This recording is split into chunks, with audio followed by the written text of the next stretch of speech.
বাতাসে কেমন একটা শিরশিরানি, একটু শীত শীত ভাব। আর এই শীত পড়লেই বাঙালির তো একেবারে পায়ের তলায় সরষে। বেড়াতে যাওয়ার জন্যে এক পায়ে খাড়া। কিন্তু বর্তমানে যা পরিস্থিতি, পাহাড়ে ধস, বন্যা বিধ্বস্ত উত্তরবঙ্গ, সব মিলিয়ে এবারের বেড়ানোর লিস্ট থেকে পাহাড় ক্যান্সেল। তাহলে উপায়? একেবারেই চিন্তা নেই। হাতের কাছেই হাজির বাঁকুড়ার রানী মুকুটমণিপুর। মুকুটমণিপুরে এসেছেন আর নৌকাবিহার করেননি, কংসাবতী ড্যামের নীল জলে সেলফি তোলেননি, এমন কোনো পর্যটক বোধহয় পাওয়াই যায় না। আর মুকুটমণিপুরে ঘুরে দেখার জায়গা অঢেল। মুকুটমণিপুরের কংসাবতী ড্যাম অতি বৃহৎ মাটির বাঁধ। এছাড়াও ঘুরে দেখার জন্য রয়েছে মুসাফিরানা ভিউ পয়েন্ট, পরেশনাথ। বাঁধের উপরে মনোরম রাস্তা, যেখান দিয়ে আপনি সোজা চলে যেতে পারবেন লং ড্রাইভে।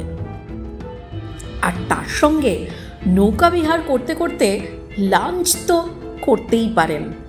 এছাড়াও মুকুটমণিপুরের খুব কাছেই রয়েছে অম্বিকানগর রাজবাড়ি, মা অম্বিকার মন্দির। সব মিলিয়ে বাঁকুড়ার একটি অত্যন্ত গুরুত্বপূর্ণ পর্যটন কেন্দ্র এই মুকুটমণিপুর।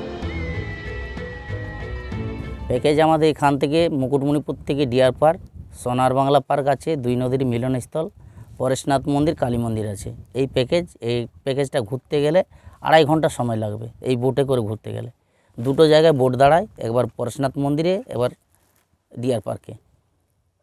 কত কস্ট হচ্ছে আমাদের পার হেড 150 টাকা আছে রেট।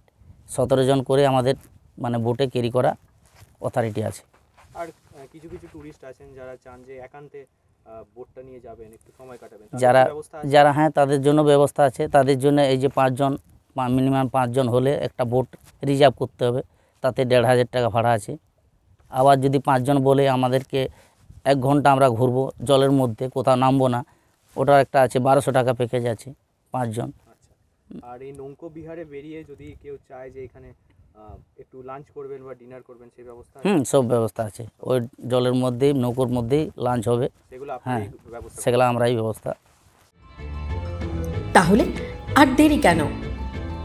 উত্তরে যেতে না পারলেও লাল মাটির দেশ বাঁকুড়ার মুকুটমণিপুর কিন্তু সেজে গুজে প্রস্তুত এই শীতে আপনাকে স্বাগত জানানোর জন্য। টাইমস নাও খবর।